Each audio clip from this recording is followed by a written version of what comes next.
Deus querido Pai, Jesus amigo e mestre, agradecidos estamos, Senhor, por mais esta oportunidade que estamos tendo de ampliarmos os nossos conhecimentos sobre as leis de Deus à luz da doutrina espírita. Que essa reunião transcorra em clima de muito aprendizado para todos nós. Obrigada, Senhor. Graças a Deus e que assim seja. Eu estou vendo esses pequenininhos aí, ó. Nós queremos criança no domingo aqui, gente. Nós estamos precisando de criança para começarmos a trabalhar essas cabecinhas com uma visão diferente aí, né, desse mundinho que está aí. Se vocês forem trazendo, nós vamos recebê-los, com certeza, tá? Passar para a nossa irmã Sueli para dar início à palestra. Uma boa tarde para todos nós. Vamos aproveitar, né? Mais uma vez, os espíritos que trabalham nessa casa, nos trazendo não só a parte da intelectualização, né, da doutrina espírita, a parte filosófica, científica, religiosa, bem como a assistência espiritual e também a material. Os espíritos cuidam de nós, nos ajudam fisicamente também, trazem fluido cósmico universal modificado para substituir células doentes por células saudáveis. Então, tudo dentro, sem dúvida, quando a gente fala do merecimento de cada um, é bom esclarecer essa questão. Não é que algumas pessoas não mereçam, todos são merecedores de bênçãos. Todos são merecedores da assistência espiritual. É que, às vezes, aquela provação ou aquela expiação ainda não pode terminar. Ela ainda tem alguma coisa a nos ensinar. Então, quando a gente fala merecimento, porque já chegou o fim da provação e expiação, eles podem nos ajudar, né? E eles, quando não podem, é porque ainda não chegou. Não se trata, portanto, daquele merecimento, assim, no sentido geral, como a gente entende essa palavra. Então, é bom esclarecer isso, porque todos nós, cada um de nós é merecedor da assistência dos espíritos. E não é porque a nossa aprovação ou expiação não tenha chegado ao fim, perdão, não é por isso que os espíritos vão deixar de nos ajudar. Vão continuar nos ajudando a passar pelos nossos momentos de dificuldade. Bem, nós estamos entrando hoje no item que fala sobre os espíritos durante os combates. Porque às vezes ficamos pensando, né? Perdão, é que eu tive tanto ar-condicionado esse fim de semana em cima e a voz toda hora ela some, mas ela vai aparecer. Então nós tivemos sempre a orientação dos espíritos quanto às desencarnações em massa, quanto à questão dos combates, das guerras, né? Se existe aí um mundo, não um mundo à parte, mas um mundo integrado, né? Uma dimensão espiritual integrada nessa dimensão material nesse momento.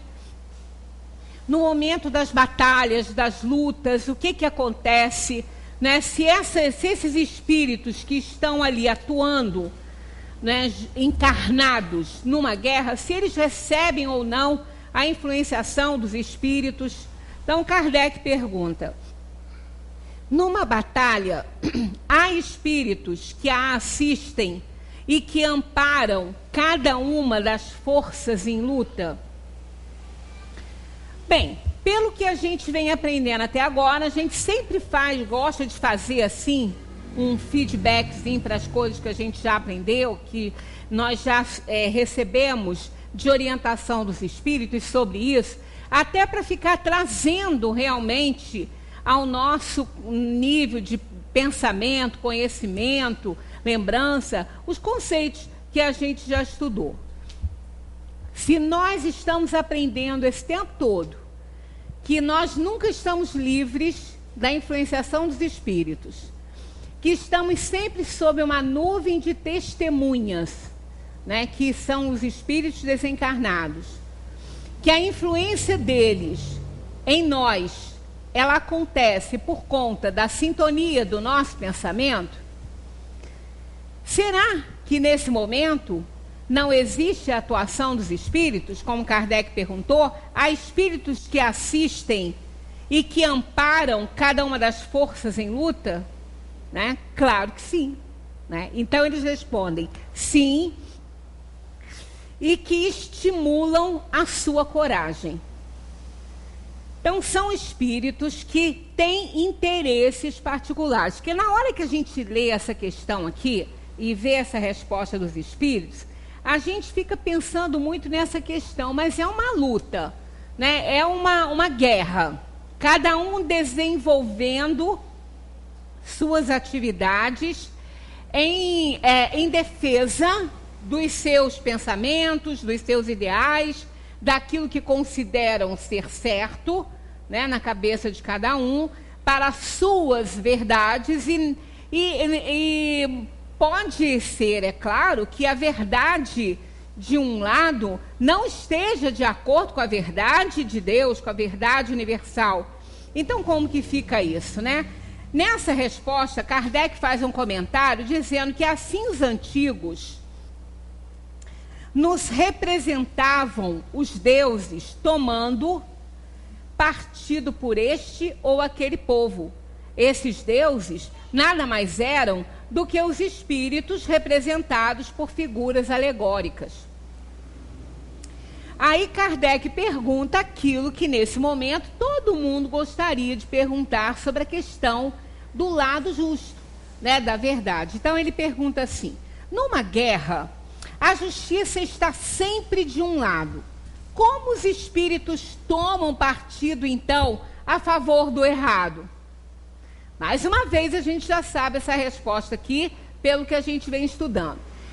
Quando a gente considera e fala para a pessoa assim, que não há uma necessidade de ler o livro dos espíritos de uma forma linear, como se lê um romance, não há essa necessidade, mas para o entendimento, até que há.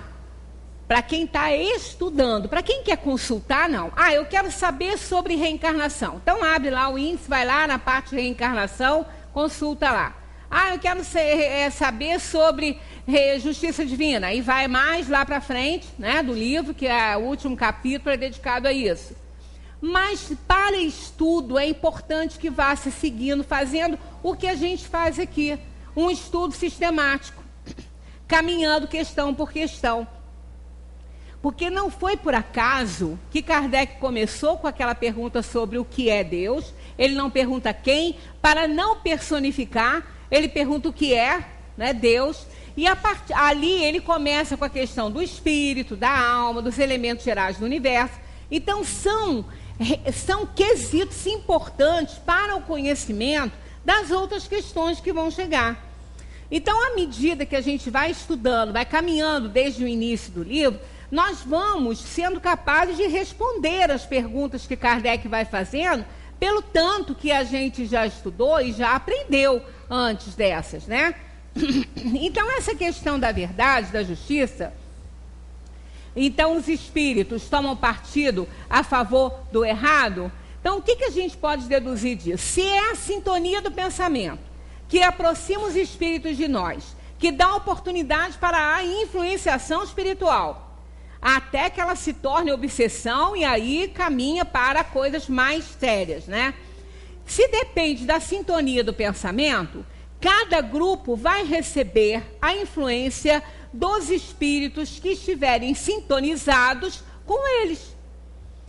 Se temos na Terra, né, um nível de evolução bem aquém ainda do ideal, somos espíritos inferiores, falidos e falíveis, então tem a turma que torce para as coisas darem errado e a turma que torce para as coisas darem certo. Então nós temos espíritos de todas as ordens atuando na Terra, influenciando os nossos pensamentos. Então eles respondem assim: sabeis perfeitamente que há espíritos que só buscam a discórdia e a destruição. Para eles, a guerra é a guerra. A justiça da causa pouco importa para eles, né? Eles querem ver o circo pegar fogo. É igual quando temos em casa uma guerra, porque a gente está falando aqui em guerra, a guerra que a gente faz dentro de casa, entre a família, né? Porque numa família estão reunidos afetos e desafetos. Não vamos achar que toda aquela família, né? Aquela família numerosa, que se reúne no Natal, no Ano Novo, nas festas, assim, que são todos amigos espirituais. Tem família que numa reunião dessa tem que botar a polícia do lado de fora, porque senão sai até morte, né? Mas é verdade, uma família numerosa pode acontecer. Por quê? Os espíritos se reúnem na Terra para reajustes, para resgates de dívidas. Então, às vezes, por exemplo, numa família onde deveria haver muita harmonia entre pais e filhos, é até mais difícil a harmonia entre pais e filhos, porque alguns filhos nascem naquela família ali, alguns espíritos vêm como filhos naquela família, justamente para fazer um resgate, porque não conseguiu até ali, com os outros laços consanguíneos. Mas o laço consanguíneo de mãe e filho é muito forte. É muito forte. Então, eu sempre brinco, né? Eu no caso, que estou recebendo bebês agora, né? Os hóspedes do plano espiritual aí na família. Aí fica todo mundo enlevado. A gente ama aquelas carinhas sorridentes, aquelas coisinhas fofas, né? Aí tem hora que eu olho para uma delas que já está aqui, que a outra ainda está chegando. Aí eu falo assim, menina, quem é você, hein? Aí ela acha graça dessa pergunta. Ela não entende nada, né? Eu penso que estou brincando com ela, né? Mas a gente sabe que não podem não ser muito amigos. Tanto que vem, às vezes, crianças causando tanto problema para a família desde cedo. E depois o jovem, que aí o outro que está do lado, até a própria família fala, gente, como que essa criança ficou desse jeito? Com tanto amor, com tanto carinho, com tanta atenção dos pais, né? E, no entanto, são problemas sérios, jovens com problemas sérios de desvio de comportamento, né? Aquilo ali é porque é a maior prova de que os espíritos não são criados assim que eles nascem. São criados há milênios. Nós que estamos aqui na Terra, a Terra é um planeta de provação e expiação, é o segundo aí na ordem dos mundos. Então os espíritos já viveram muito, né? Não somos crianças espirituais, espíritos recém-saídos, né? Do Criador, nada disso. Somos espíritos comprometidos com tudo. E o amor de mãe, quando ele existe, eu sempre falo quando ele existe, que às vezes o choque fluídico é tão grande, às vezes o comprometimento é tão grande que ele não existe. Tanto que às vezes a mãe até mata a criança, joga fora, né? Nasce e não quer saber da criança, às vezes tem até condição, mas não quer saber, né? Deixa nascer, mas encaminha para uma casa. Então, às vezes, o problema é tão grande que não existe, não conseguem ainda, mas vão conseguir, sem dúvida, desfazerem aqueles, sabe, aquelas mágoas, aqueles ódios passados, aquilo tudo. Mas é um dos maiores apelos, ou talvez o mais importante apelo da espiritualidade, para um espírito, né, fazê-lo nascer ali como filho, né, porque o laço é muito grande, é uma espera, né, é um desejo muito grande de receber, e aquele bebezinho, naquela dependência toda, né, é o animal, entre aspas, digamos assim, que tem a infância mais longa, né, que dá a maior oportunidade aos pais, aos responsáveis por eles, de darem bastante valores a esse espírito, para que na adolescência, quando ele despertar para o que realmente ele veio fazer aqui, ele tem elementos para comparar o acervo que ele já trouxe, a influência da família, a influência do meio, mais aquele amor tão grande que recebe da família. E não é difícil a gente dar amor para aquela coisinha gostosinha, né? Para aquele bebezinho dependente, uma coisa assim deliciosa. Então, é muito fácil a gente desenvolver uma afeição muito grande por um bebê. É muito fácil. E aí os espíritos fazem isso, né? Lançam mão desse laço consanguíneo tão forte para fazer para desfazer essa mágoa e algumas outras tantas que o espírito venha carregando do passado. Muita gente está comentando aquela novela que acabou, que estava muito dentro do que a gente aprendia, né? Além do tempo. E eu ainda estava comentando que a autora, numa entrevista, falou que ela não tem compromisso com o espiritismo, ela não é espírita e ela não quer que vejam a novela dessa forma. Mas a gente que está acostumado, todos vocês, quem viu e estuda o espiritismo, viu que ela estava muito dentro. Ela estava muito dentro do que a gente aprende. Claro que algumas cenas, alguns arroubos poéticos aqui fogem um pouco a essa questão, mas ela não estava assim tão fora, como a gente vê em alguns filmes e algumas outras peças, às vezes até de teatro. Eu ainda comentei que para fechar ali com chave de ouro, dos mais importantes, o único que não conseguiu fazer redenção foi o Pedro. Dos mais importantes ali foi ele não conseguiu. Então aquilo ela deixou realmente, naturalmente aberto, até para mostrar que os espíritos não fazem a redenção tão rápido assim, não resgatam tão rápido, não compreendem as coisas tão rápido. Não basta uma encarnação para compreender, não. Ela deixou isso bem claro e foi importante isso. Como a outra personagem também, que começou a questionar por que ela era tão infeliz, ela também não fez. Ela não fez, mas ela abriu a mente para isso. Tanto que a mãe dela falou que ela devia amar mais. Porque tanto o amor quanto o ódio voltam para nós. Então ela começou, ela também não fez. Mas o outro, então, ele cometeu o mesmo engano e ele partiu daquela forma. Então, para ela fechar aquilo ali, naturalmente, assim, pela nossa visão com chave de ouro, ela deveria sugerir, deixar uma sugestão assim, dele reencarnar como filho do casal, da Lívia e do Felipe. Porque ali é que ele iria fazer a redenção dele, ou pelo menos daria uma chance enorme. Ele estaria perto de quem ele ama, só que de uma outra forma, que seria a Lívia.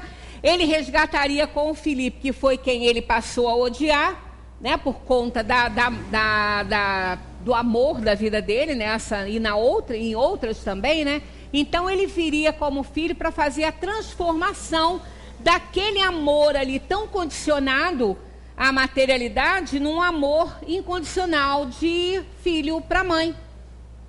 Então ela fecharia com chave de ouro, que é mais ou menos isso que acontece. Então imaginemos, aquela alma encarnada naquela família ali, não seria tão fácil assim. Não seria tão harmonizado, ele não teria pelo pai um afeto como ele teria pela mãe, e tão rapidamente assim. Ele teria alguns senões, ele seria aquela criança mais arredia com o pai, até que, passando a primeira, segunda, terceira infância, entraria na adolescência. Se tivesse recebido muito amor desse pai, e receberia, porque esse pai, no caso aqui, aquele personagem era do bem, então ele faria uma redenção. Então fecharia assim com chave de ouro, que é mais ou menos isso que acontece. Então nós estamos sempre sintonizados. Aí na nossa família, aqueles espíritos assim, que são mais rebeldes, mais antagônicos e que têm muita coisa para resgatar, o que desenvolve ali uma guerra familiar, um conflito familiar, é o egoísmo, é a vaidade, é a raiva, é o ódio, é aquela insatisfação que alguém pode ter, mas é a questão do orgulho e da ambição mesmo, do ciúme forte, às vezes, entre irmãos. Isso é a mesma coisa, é idêntico, é a mesma coisa que provoca a guerra entre cidades, entre povos, entre países, entre continentes. É a mesma coisa. É o mesmo sentimento que provoca isso aí. Aí dentro do nosso lar, dentro da nossa casa, naqueles conflitos familiares, nós não vamos achar que a influência espiritual que existe ali estará sempre ao lado do bem. Claro que não. Aqueles que estão ali, que reencarnaram e deixaram os seus, digamos, inimigos aí sem reencarnar, vão querer ver o circo pegar fogo. Não vão querer a felicidade de ninguém ali, não. Aí, quando os membros da família dão entrada, eles entram e realmente vão fazer a festa. Aí eles vão influenciar, vão fazer a pessoa dizer coisa que ela não quer. Aí começa a desenterrar aquelas coisas do passado, né, que vem, e começa a botar palavra na boca do outro, porque o outro sabe, o desencarnado sabe perfeitamente o que o outro pensa, porque ele consegue entrar no pensamento do outro. Aí acaba a pessoa ficando tão surpresa, nossa, mas como é que ele sabe que eu penso isso? É fácil, porque o espírito sabe, vai lá e influencia, e passa para ele por influência. E ele pensa que é um próprio pensamento, e que ele que está adivinhando o pensamento do outro. Não, está sendo dito, está sendo falado para ele mentalmente. Então, a mesma coisa que acontece no núcleo familiar, acontece em grandes proporções entre os povos nas guerras. É a mesma coisa que gera o conflito. Né? São as nossas inferioridades que geram esse conflito. Então, nós vamos ter espíritos torcendo para a desgraça e torcendo para a graça. Né? Sempre assim, nas guerras a mesma coisa. Imaginemos aquele grupo islâmico que está lá cortando a cabeça das pessoas, queimando as pessoas vivas, uma coisa horrível, né? Que é um momento da nossa história tenebroso, né? Uma coisa assim que ninguém consegue entender como acontece. Se a gente não tivesse reencarnação, nós poderíamos até achar que Deus não faz nada, né? Porque se a gente sempre pensa assim, se Deus é onisciente, onipresente e onipotente, e é isso que a gente aprendeu, e é assim que deve ser um criador perfeito, né? Aquele líder perfeito, onisciente, onipresente, onipotente, então ele vê tudo, ele pode tudo, ele está em todos os lugares. Então, se ele é assim, ele pode evitar qualquer coisa. Porque ele é o criador, ele pode evitar qualquer coisa. E por que não evita? Né? Porque como a gente vê, naquele texto até que o Frei Beto escreveu, o silêncio de Deus, né? A ausência de Deus em alguns momentos. Então, por que isso acontece? Ele concluiu o texto dizendo que Deus falou para aquele que questionava isso, que tinha feito ele. Eu fiz você. Tudo bem, fez para a gente fazer as coisas certinhas, para não prejudicar o outro e tudo, mas ainda assim, o mal está aí. As coisas estão acontecendo, as atrocidades estão acontecendo. Então, outro dia, conversando com uma pessoa a respeito disso, outra que estava perto ouviu, aí veio para mim e falou assim, eu vou te dizer por que isso acontece. Aí eu achei até que ela fosse falar, através da reencarnação, ela falou assim, porque Deus nos deu o livre-arbítrio. Eu falei, mas você acha que isso explica? Deus nos deu o livre-arbítrio e deixou que a gente fizesse o que a gente quisesse com qualquer um? Me perdoe, mas ele continua sendo injusto dessa maneira. Ele pode ter me dado o livre-arbítrio para eu resolver o que eu quiser a meu respeito. Causar sofrimento a mim, mas ao outro, ele me deu uma liberdade de poder fazer com o outro o que eu quiser, só porque ele me deu essa liberdade, ele continua sendo injusto, para mim. Falei para ela, para mim, isso não vai se discutir. Ele continua, para mim, sendo injusto. Por isso que a gente aprende na doutrina espírita que o livre-arbítrio é relativo sempre. Não existe um livre-arbítrio absoluto. Esse que ela colocou seria um livre-arbítrio absoluto. Você poder fazer o que você quisesse com alguém. Isso aí não seria justo. Então se eu cismar assim, eu pego uma criança que Deus deu a vida, colocou no mundo, né? E deu oportunidade dela viver e de construir a sua felicidade, de ser uma pessoa do bem, um valor social. Eu, usando o meu livre-arbítrio, eu vou lá, exploro, mato essa criança, e porque eu decidi assim, e Deus, sendo onisciente, onipresente, onipotente, não faz nada? Deixa isso acontecer? Isso é justiça? Aonde? Essa justiça eu não entendo, essa eu não conheço. Então, eu estou falando por mim, né? Porque estudo o espiritismo, foi o que eu disse a ela, para mim a reencarnação explica, mas o livre-arbítrio absoluto seria um erro de Deus. E eu não concordo que um ser como Deus, que é o Criador, a inteligência suprema, causa primária de todas as coisas, cometeria um erro que nem eu cometeria. Mas cada um é livre para pensar, é por isso que não se discute essa questão religiosa, né? Cada um alcança aquilo que pode, então não se discute. As verdades universais estão aí para serem descobertas, assim como todas as leis estão para serem descobertas. Quantos observaram coisas caírem do pé e nunca instituíram a lei da gravidade? Newton viu, descobriu, analisou, percebeu, alcançou e escreveu a lei, né? Então é isso que acontece, as leis estão aí. Elas vão sendo descobertas, elas vão sendo analisadas por quem tem olhos de ver e de ouvir. Foi o que o mestre falou para a gente o tempo inteiro. Então, na questão dos combates, aquela influenciação, ela vai existir tanto para aquele grupo, né, que está fazendo o mal, porque existem espíritos, como a gente diz, esses que estão cometendo essas coisas, essas atrocidades no Estado Islâmico, que tem espírito ali, fortalecendo aquilo ali, influenciando, inclusive, jovens a fazerem parte daquele grupo, porque eles são assim, né? Então, a gente dá abertura pela sintonia do pensamento, entra. É por isso que a gente tem que ter um cuidado. Olha, o pensamento é algo que nos preocupa muito. É a melhor coisa que a gente tem, porque ele não pode ser cerceado por nada, né? A não ser por um problema de ordem cerebral, que aí pode nos tirar a capacidade de pensar, né, com lucidez, mas aí é outra história. Fora isso, numa pessoa normal, né, o pensamento é algo que ninguém pode limitar, ninguém pode me impedir de pensar, pode me impedir de concretizar o meu pensamento. A liberdade de pensamento é plena para todas as pessoas, mas pode me impedir de concretizar. Aí é outra história, né? Mas de pensar, não. Eu sou livre para pensar. Então, nesse momento que eu sou livre para pensar, eu também sou livre para expandir o meu pensamento e ele alcançar as mentes que estiverem sintonizadas com ele. Aí elas vêm para perto e eu vou sofrer os efeitos daquilo ali também fisicamente.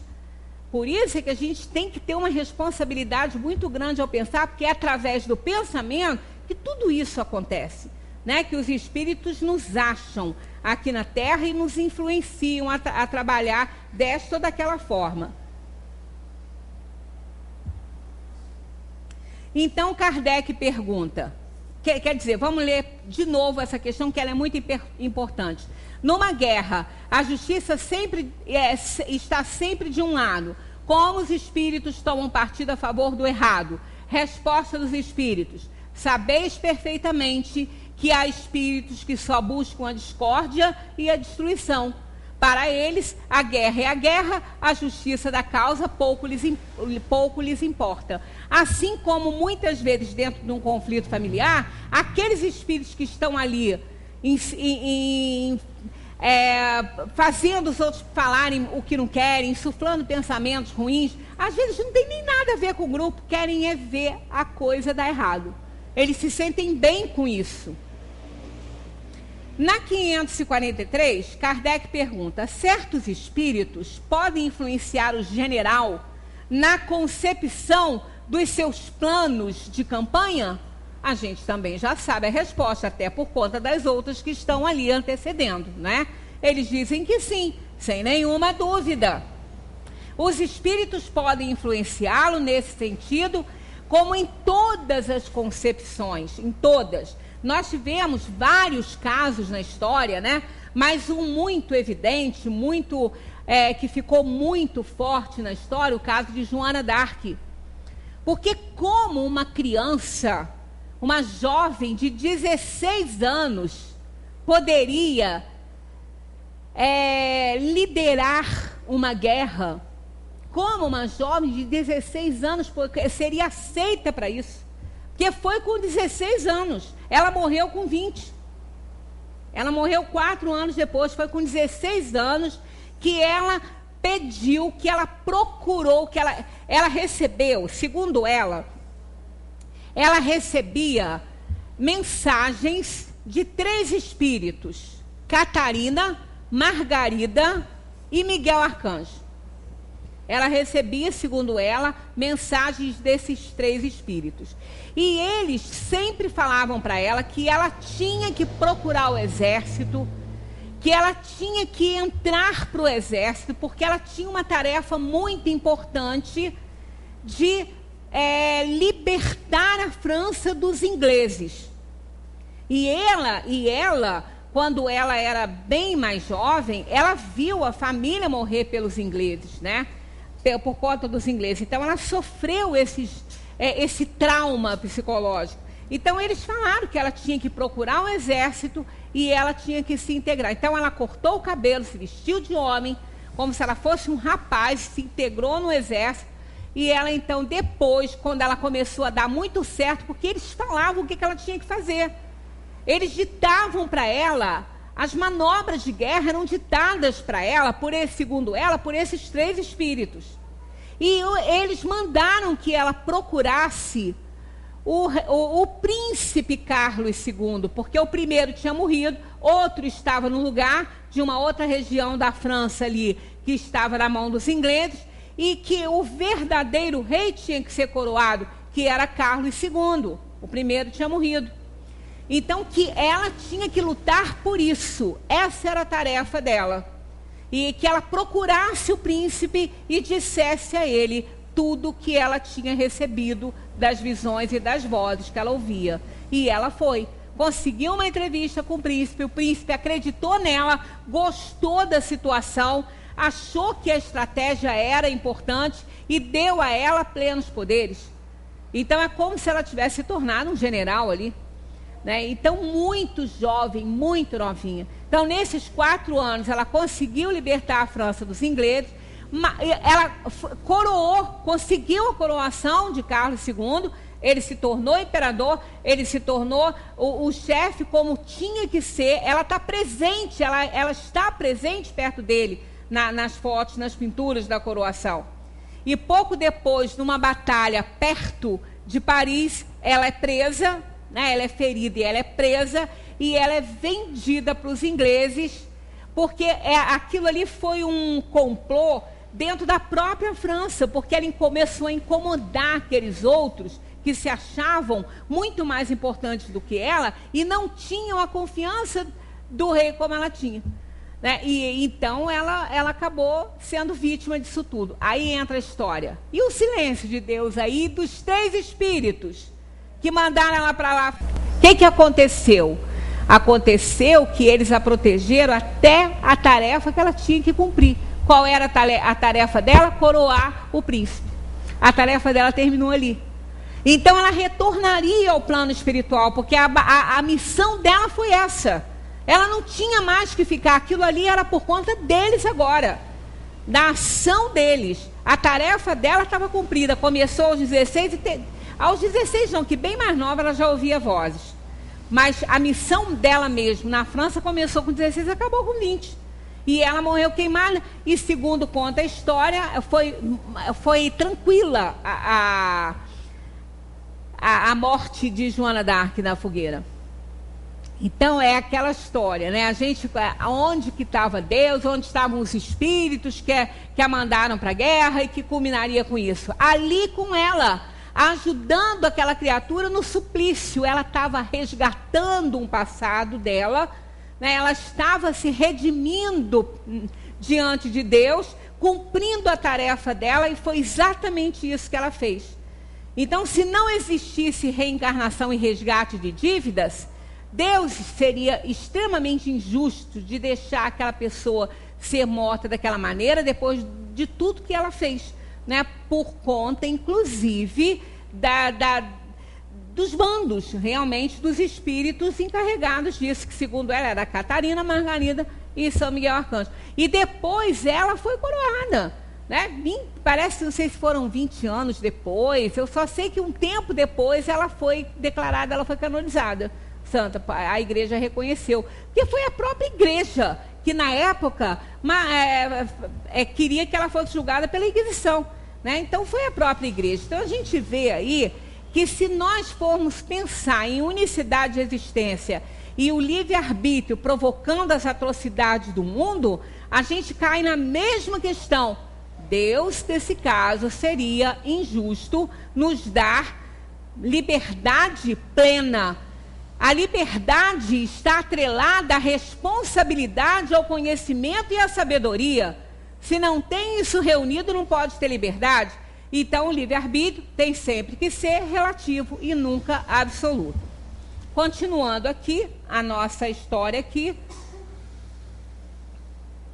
Os maus espíritos poderiam suscitar-lhe planos errados com vistas à derrota? E eles respondem que sim. Claro, se eles são maus espíritos, o que eles mais querem é a coisa errada, né?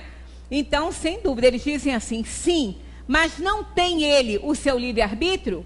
Entra aí essa questão, a gente fala assim, mas eu fui influenciada a fazer isso. Ora, você tem livre-arbítrio, você tem pensamento, então imagina, analisa as intuições que recebe, analisa a influenciação que está recebendo, porque aquilo que a gente já falou, influência, a gente vai ter sempre. Sempre nós vamos ser influenciados. Não existe a possibilidade de não sermos influenciados. Porque nós somos energias, energia encarnada, há uma alma. Então nós estamos ligados no universo. Nós estamos ligados com tudo no universo. A física quântica explica isso. Nós estamos todos interligados, como fios invisíveis, todos. Então não existe a possibilidade de estarmos isolados em nenhum ponto do universo. Nada está isolado em ponto nenhum do universo. E os nossos pensamentos é que fazem essa ligação. Então não existe a possibilidade de não estarmos influenciados sempre. Agora, a qualidade da influência é que vai depender da sintonia de cada um. Se estivermos bem sintonizados, estaremos influenciados pelo bem e mal pelo mal. Isso é uma lógica, isso é da lei, né? Da lei do universo. Tem como isso aí não ser dessa maneira. Eles dizem aqui, sem nenhuma dúvida, não é? O general pode, algumas vezes, ser guiado por uma espécie de dupla vista, uma visão intuitiva que lhe mostre, por antecipação, o resultado dos seus planos. Era o que acontecia com Joana d'Arc. Por isso que ela foi acreditada, por isso que o príncipe acreditou nela. Porque ela dava o plano e ela dava a conclusão, ela tinha a visão. E quando acontecia o que ela realmente tinha dito, inclusive onde ela nem estava atuando tanto, ela teve credibilidade. Por isso que ela foi considerada bruxa. Ela foi queimada pela Inquisição porque chegaram à conclusão que ela era uma bruxa. Porque ela sabia tudo. Eles falavam para ela o plano e o desfecho do plano. Então ela sabia qual seria o resultado. Os espíritos faziam porque ela tinha essa tarefa. Ela foi designada para isso, né? Aqui na Terra. Então eles dizem sempre isso, né? Os maus espíritos, mais uma vez aquela questão ali que eu não li ela completamente, né? Os maus espíritos podem suscitar-lhe planos errados com vista à derrota? Eles dizem sim, mas não tendes o seu livre-arbítrio? Se o seu raciocínio não lhe permite distinguir uma ideia certa de uma falsa, terá de sofrer as consequências e faria melhor em obedecer do que em comandar.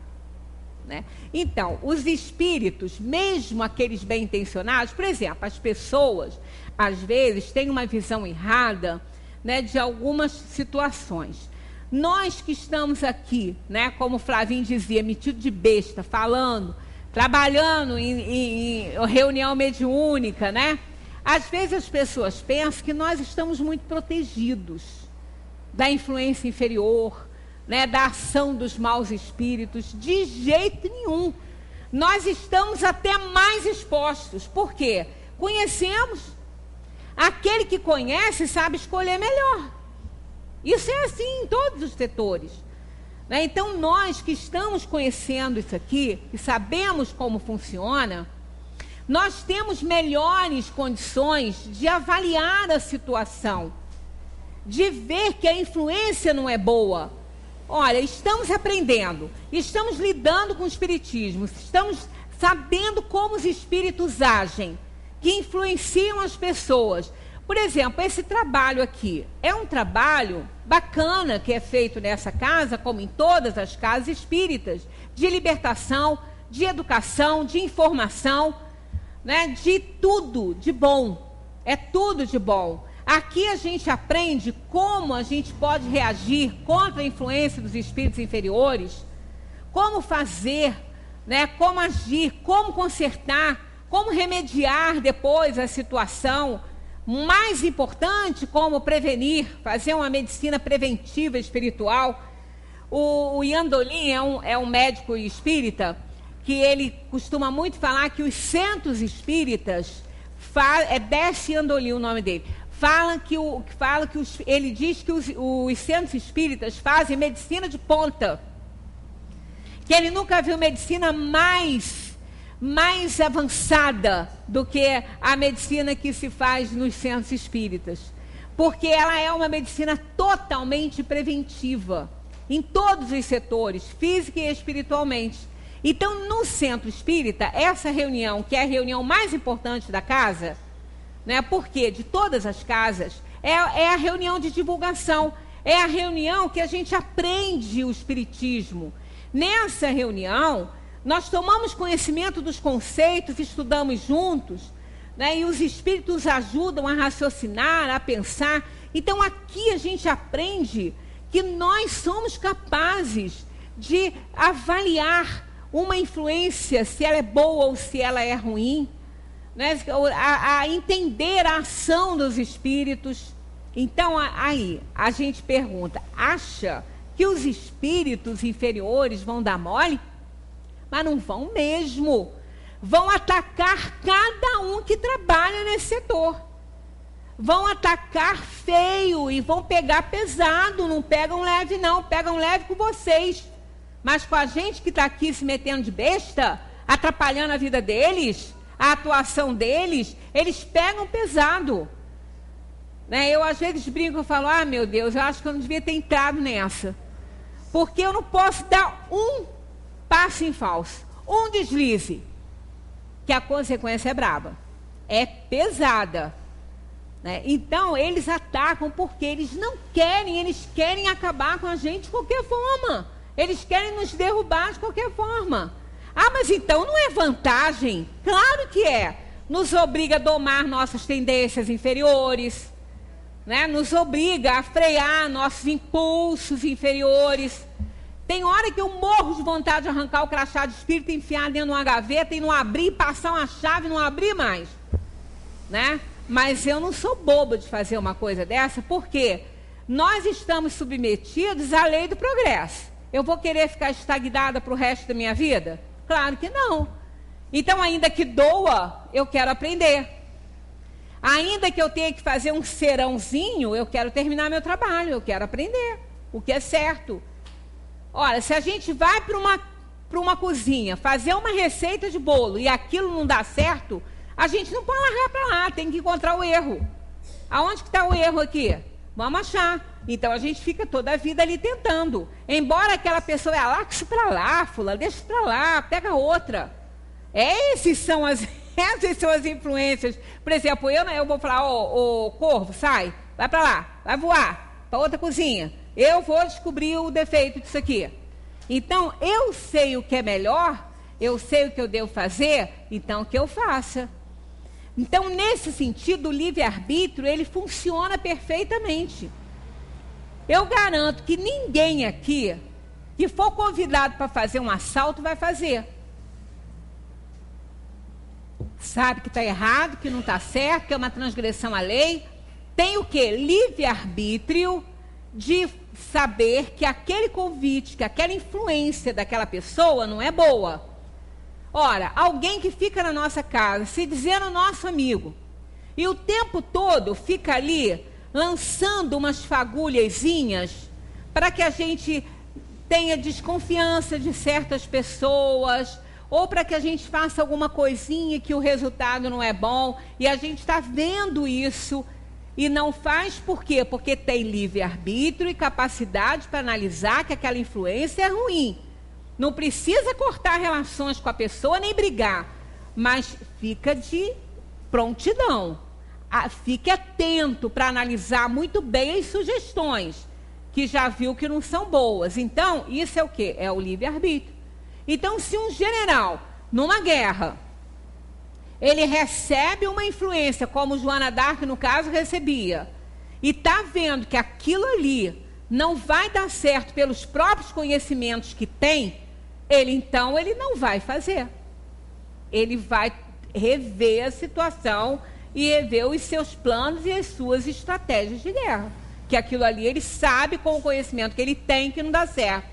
Então não foi por acaso também que Joana d'Arc foi usada, digamos assim, né, para essa missão com a idade que ela tinha, porque ela não tinha conhecimento nenhum.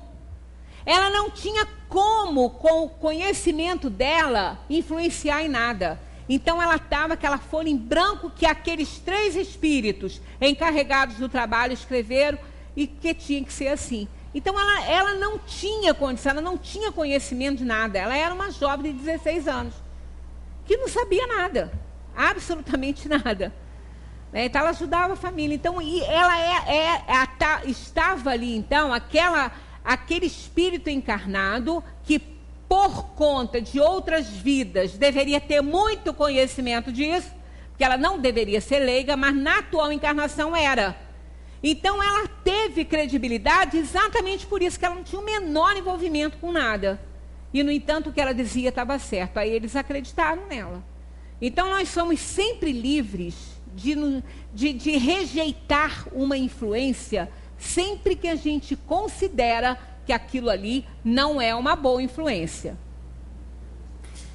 Aí vem aquela que eu comecei a ler, né? O general pode, algumas vezes, ser guiado por uma espécie de dupla vista, uma visão intuitiva que lhe mostre por antecipação o resultado dos seus planos.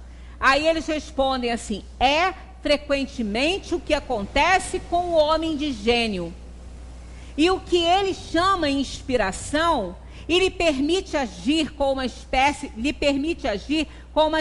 de certeza. Essa inspiração lhe vem dos espíritos que o dirigem e se servem das faculdades de que ele é dotado. É o caso ainda de Joana. Ela tinha faculdades de outras vidas, ela tinha no arquivo mental dela conhecimentos que não estavam no seu nível de consciência agora. Né? Então ela teve credibilidade por isso, mas teve conhecimento e competência intuitiva além das visões e das vozes que ela recebia para exercer aquela tarefa que ela veio cumprir na Terra. Então não importava a idade cronológica dela, importava a idade espiritual dela e o conhecimento e a competência espiritual que ela tinha para desenvolver aquela tarefa. Mas na Terra era importante que ela não soubesse de nada, para a credibilidade dela ser ainda maior, né? No tumulto do combate, o que acontece aos espíritos dos que sucumbem? Ainda se interessam pela luta após a morte? Vamos recapitular o que a gente vem aprendendo nesse tempo todo que a gente já passou por esse capítulo, né, que fala sobre isso. O que a gente aprende no Espiritismo? Que quando há um acidente fatal, assim, muito trágico, muito abrupto, que não é uma doença, que não é nada esperado, o espírito não percebe o que aconteceu com ele. Ele pensa que ele está vivo ainda. Ele não tem noção. A vida foi cortada na parte física com a organização física repleta de princípio vital. O princípio vital ainda não se esvaiu. É o que acontece quando a gente corta uma flor, arranca a flor e põe num vaso na nossa casa, numa jarra. Aquela flor vai levar uma semana para ela morrer, para ela murchar. Porque ela vai ser alimentada pelo oxigênio da água que a gente vai colocar dentro da jarra. Se não colocarmos aquele oxigênio ali, aquela água, ela vai murchar mais rapidamente. E se colocarmos, ela vai permanecer viva durante aí uma semana, ela vai ficar bonita. Depois ela começa a morrer. É mais ou menos isso que acontece também nessas mortes repentinas. O corpo está com pleno princípio vital. A alma está com atividade intensa numa situação assim, de luta, de trabalho, de alguma coisa, principalmente num combate. Ela nem percebe que o corpo não existe mais para ela. Ela nem se dá conta disso. E enquanto ela estiver envolvida com aquela tarefa, com aquele trabalho, é como se ela sustentasse o princípio vital ali naquele corpo.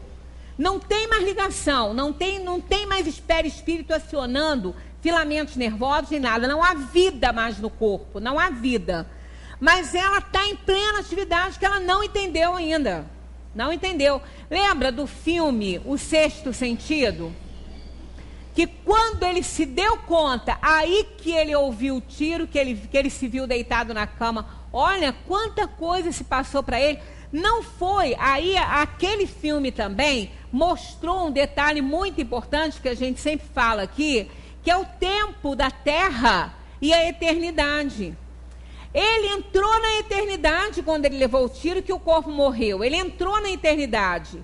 E na parte material, na contagem de tempo da Terra, aquilo aconteceu muito rápido. Logo que ele foi percebido, né, morto pela mulher, é lógico, os procedimentos aconteceram. Então, no intervalo nesse período aí entre o tiro que ele levou e os procedimentos para, não é, a coisa ser finalizada, na Terra não passa de 24 horas. Né? E, no entanto, olha tanto que ele fez. Ele cuidou de um menino, ele visitava o menino, por quê? Ele entrou na eternidade que não conta tempo. Então, todo aquele filme, aquelas 2 horas de filme, se passam na eternidade e numa contagem de tempo material de 24 horas. Porque logo que ele se viu, que ele percebeu que a mulher não respondia, ali ele começou a achar interessante aquilo, estranho. Né? Porque a mulher não falava com ele, ela achava que ela estava zangada com ele. Ela não falava com ele. Né? Mas ele aos poucos foi compreendendo. Quando a ficha caiu, é que ele aí se vê em cima da cama, aí ele vivencia aquilo tudo ali, aí acaba aquela situação dele ali. Então é mais ou menos isso que ocorre com o espírito em combate. Ele está tão envolvido com a situação, com o combate, que ele não percebe. Quando ele percebe, que ele vai começar a passar por dentro das pessoas. Né? Ele vai começar a passar por dentro. Ele não vai conseguir ferir ninguém, ele não vai conseguir enfiar a espada em ninguém.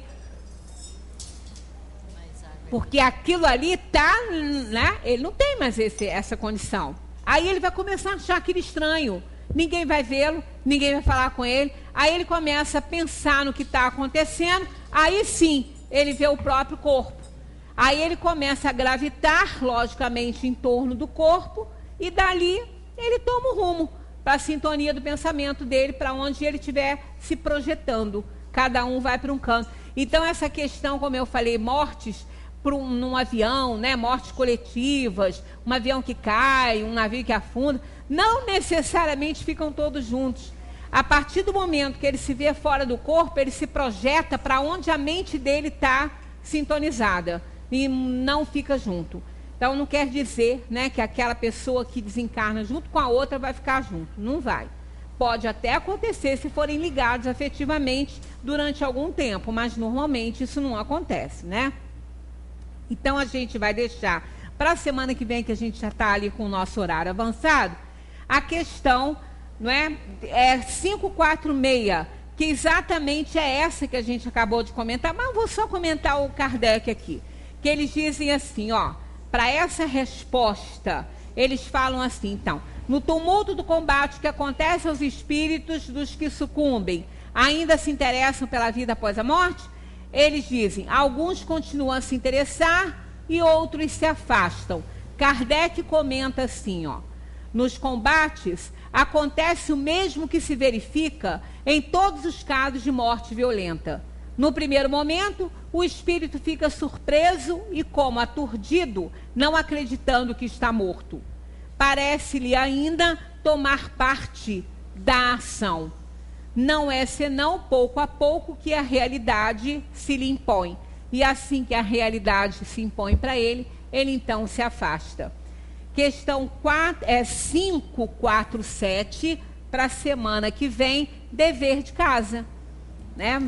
Aí a gente tem mais 3 nesse assunto e vamos entrar na questão dos pactos. Né? Dos pactos, dos acordos que se fazem, né? Muitas vezes, que é tão comum, né? Vendeu a alma para o demônio.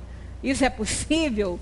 Então, aqui, pactos. Então, vamos ver pela visão espírita o que os espíritos têm a nos dizer a respeito disso. Então, dever de casa, 5, 4, 7 e à frente, né? Muita paz para todos, que continuemos estudando aí